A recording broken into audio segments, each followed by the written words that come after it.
నమస్తే రమగారు. నమస్తే జయ. రమగారు, తామరాకు మీద నీటి బొట్టులాగా ఉండాలని చెప్తూ ఉంటారు. అసలంటే ఏంటి? అలా ఉండటం అంటే ఏంటి? యాక్చువల్‌గా జీవుడు తామరాకు మీద నీటి బొట్టు. ఇదే పదం. ఈ తామరాకు మీద నీటి బొట్టు అంటే తామర ఆకు ఎక్కడుంటుంది? నీళ్ళల్లో ఉంటుంది. ఆ! దాని పైన ఒక నీటి బొట్టు పడితే అది అటు ఇటు ఎలా కదులుతుందంటే నీరు తాలూకు గుర్తులు ఆకు మీద ఉండవు. అవును. అది పోతే పోతుంది. ఉంటే ఉంటుంది. ఆకుకి నీటి లక్షణం రాదు. నీటికి ఆకు లక్షణం రాదు. మానవ శరీరంలో జీవుడు అలాంటి వాడు. పూర్తిగా వేదాంతం చేయాలి. మనం ఏంటంటే ఏదో ఒక సమస్య ఒక సిచ్యువేషన్లో ఉన్నామనుకో, అంటి ముట్టనట్టుగా ఉండటం. ఏది మనకు తెలిసినట్టు ఉండదు, తెలియనట్టు ఉండదు, మన దారిని మనం ఉండటం, సిచ్యువేషన్గా నడిచిపోతూ ఉంటే అలా వాడతాం. తామరాకు మీద నీటి బొట్టల్లే అక్కడ ఉన్న చెత్తలు ఏవి అంటించుకోకుండా వీళ్ళ దారిని వీళ్ళు పని చేసుకుని వీళ్ళ పని వీళ్ళు చేసుకుని వచ్చేస్తున్నారు అని.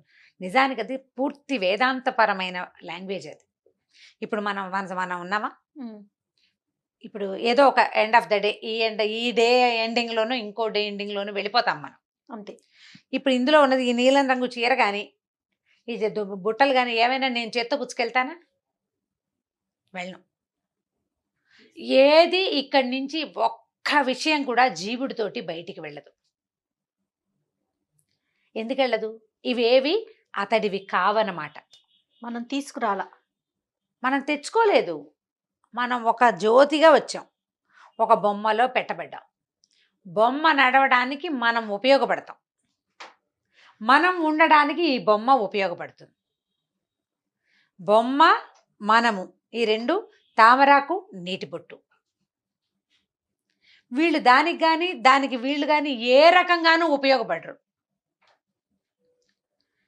ఇది కానీ శరీర పతనం జరిగాక దీంతో వాడు ఉండడు, వాడితో పాటు ఇది వెళ్ళదు. వెళ్ళదు కదా. అలాంటప్పుడు ఏం చేయాలి? మనం ఎవరితోటి వెళ్తాం? భగవంతుడితోటి వెళ్తాం, పరమాత్మతోటి వెళ్తాం. అతడితోటిగా ఉండాలి మనం. అతనితో ఉండేలాగా ప్రవర్తించాలి. ఇప్పుడు ఏం చేస్తాం? ఏదో ఒక ఇంట్లో పుడతాం. చిన్న పేదింట్లోనూ జీవుడే. పెద్ద ఘనమైన అంబానీలు అదానీల దగ్గర పుట్టేది జీవుడే.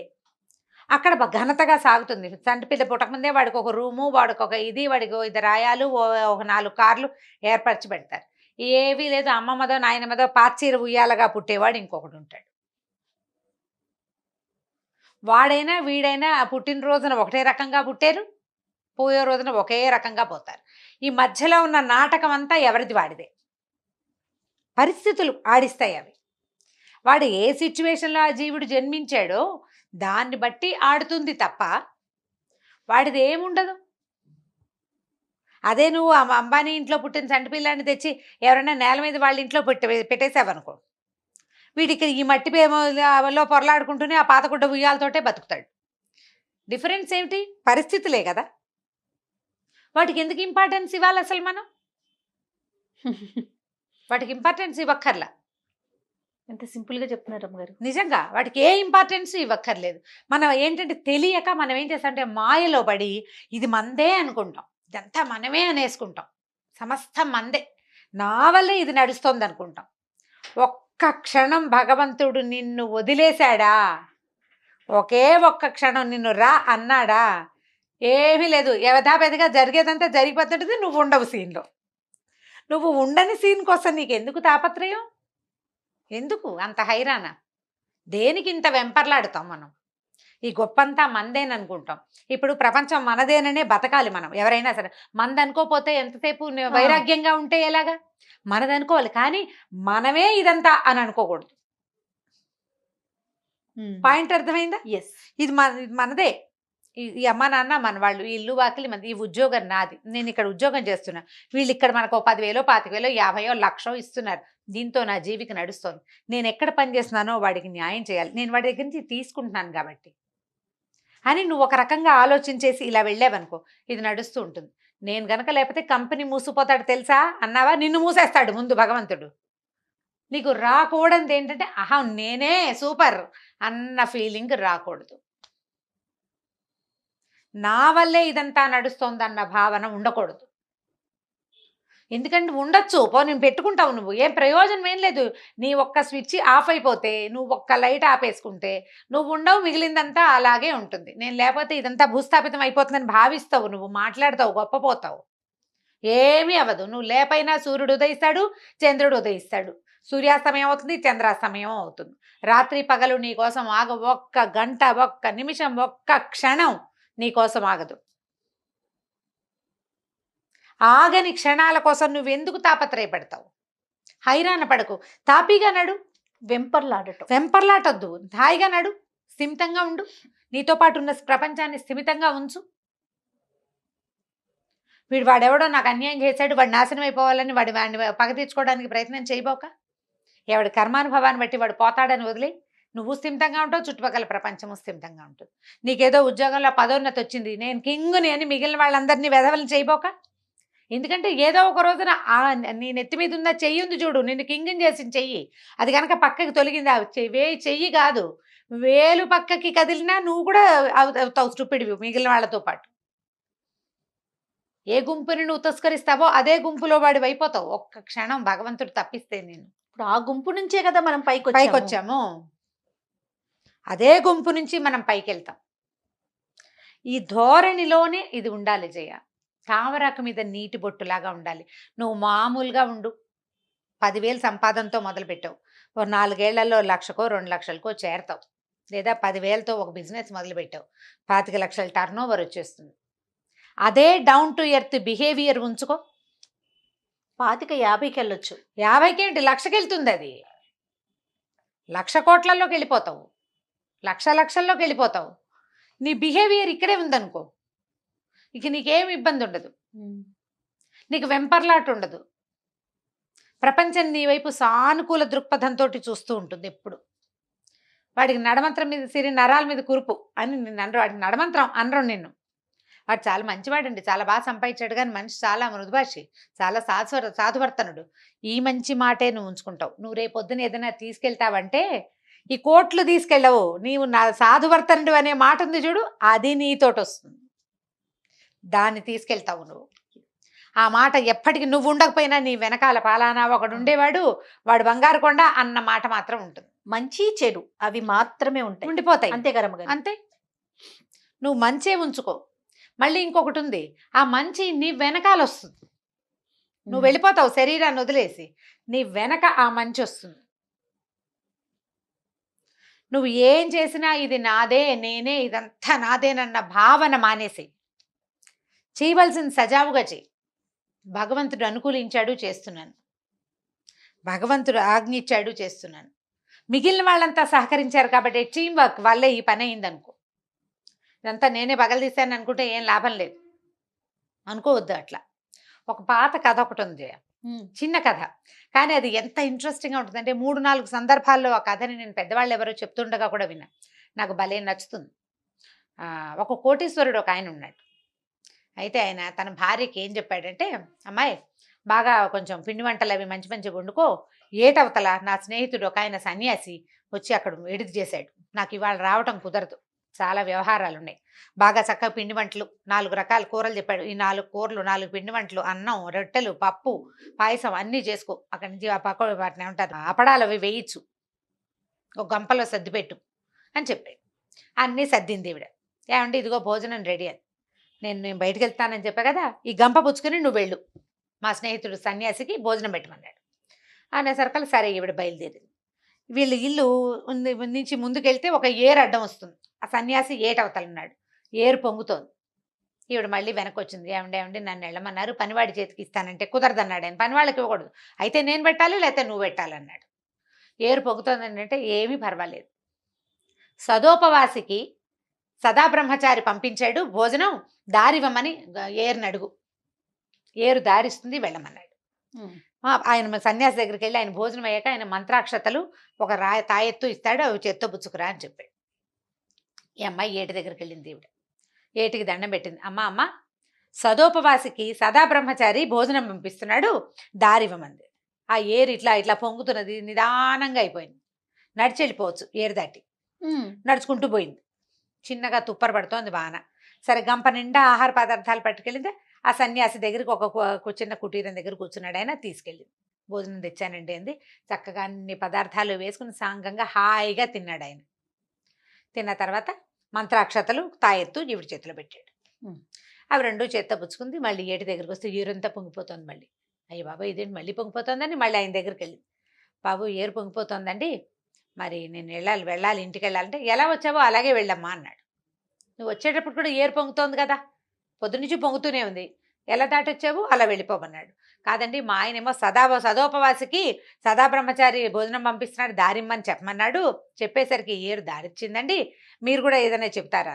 సరేనమ్మా ఒక పని చేయి సదా బ్రహ్మచారికి సదోపవాసి మంత్రాక్షతలు ఇచ్చాడు, దారి ఇవ్వమని అడుగు ఏటిని అని చెప్పాడు. ఈవిడ వెళ్ళి ఏరు దగ్గర నుంచి దండం పెట్టింది. ఏరు తల్లికి దండం పెట్టి, అమ్మ సదా బ్రహ్మచారికి సదోపవాసి మంత్రాక్షతలు పంపించాడు, అవి తీసుకెళ్తున్నాను, దారివ్వవా అంది. ఏరు నిదానంగా అయిపోయింది.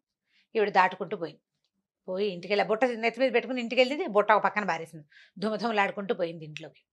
పోయేసరికల్ భర్త అన్నాడు, ఏమే ఆయన భోజనం చేశాడా అంటే, తిన్నాడు శుభ్రంగా.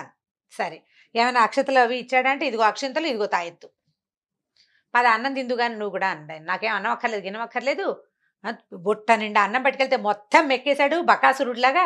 ఆయనేమో సదోపవాసి, నాతో కాపురం చేసి 10 మంది పిల్లలు తండ్రి అయ్యావు, నువ్వేమో సదా బ్రహ్మచారివి, మీ ఇద్దరి బోడి పేర్లు చెప్తే ఏరేమో ఆగిపోయింది, ఆయన ఉపవాసం ఏమిటి, నువ్వు బ్రహ్మచారివి ఏమిటి, నీకేమో పెళ్ళయింది, నేను పెళ్ళాన్ని తగలబడ్డాను, 10 మంది పిల్లలు ఉన్నారు నీకు, నువ్వు బ్రహ్మచారివా?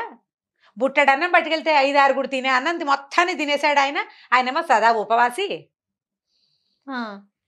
ఏమిటి నాకేమి అర్థమే కావటం లేదు, మీరు మీ పద్ధతులు, మీ మాటలు చెప్తే ఆ ఏరు ఊరుకోవటం ఏమిటి, ఆ దానికి పిచ్చో నాకు పిచ్చో నాకు అర్థం కావట్లేదు అంటే, ఆయన అన్నాడు, నీకు అర్థమయ్యేలా చెప్తా లేవే, అన్నం తిను అన్నట్టు. నేను తిన్నాను అనేసరికి ఏం చేశాడు, మూల ఒక కత్తి కటారు పెట్టున్నాయి ఆయన, ఆ కత్తి తీసి చంపేస్తాను అన్నం తిని ముందు అన్నాడు. అనేసరికి ఆవిడ ఏదో గుణవపోయింది. ఆయన ఏం చేశాడు, మెడ మీద అనించాడు కత్తి. హడిలిపోయింది ఆవిడ, మొగుడు నిజంగా చంపేసేలాగా ఉన్నాడు అనుకుంది.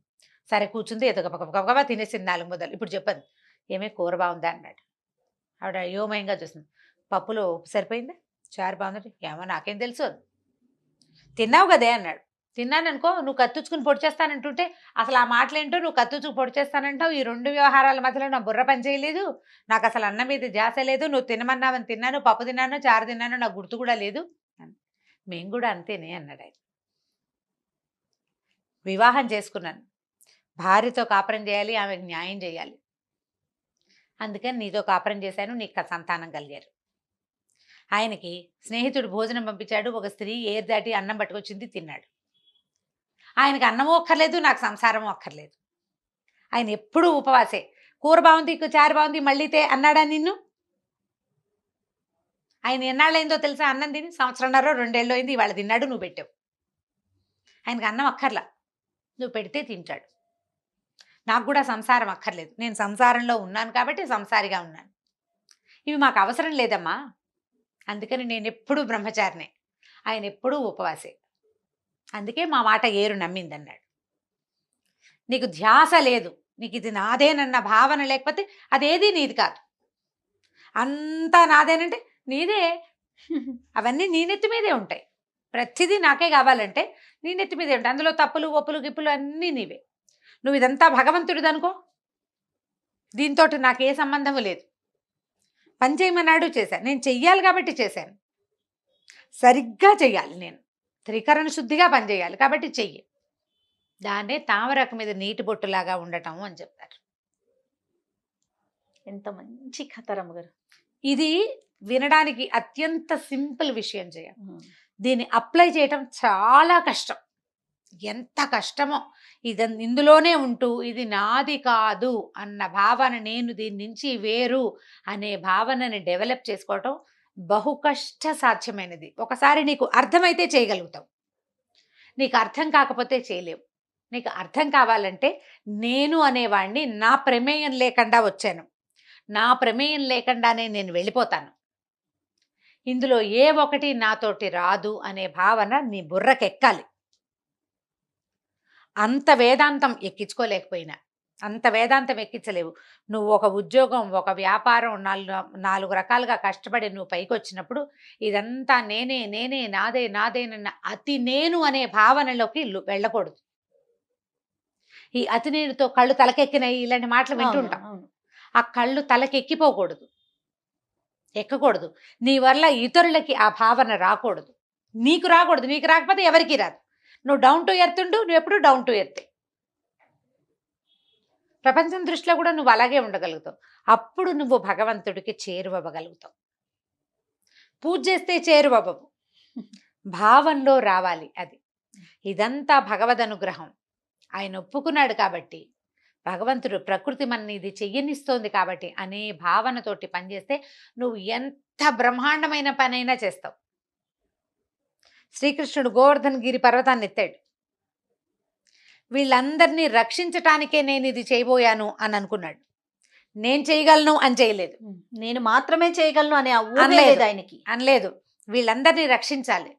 ఏ గోవర్ధన గిరికి మనం నమస్కరిస్తున్నామో ఆ గోవర్ధనమే మనని కాపాడుతుందని నమ్మాలి.